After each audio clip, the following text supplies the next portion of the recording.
వాల్మీకి రామాయణాన్ని ఎందుకు ఇచ్చారు అంటే, ధర్మమునకు ప్రమాణము తెలియనప్పుడు రామాయణం చదువుకుని రామాయణంలో రాముడు ఏ సందర్భంలో ఎలా ప్రవర్తిస్తాడో అలా ప్రవర్తిస్తే అదే ధర్మం. రామాయణం మధురమైన కథ.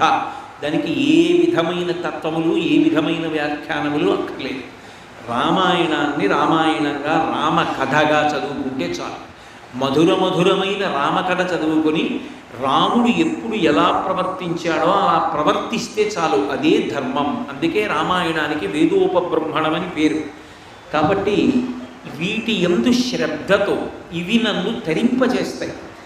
ఇవి చదవనప్పుడు నేను మనుష్య జన్మ ఎత్తి ప్రయోజనం లేదు.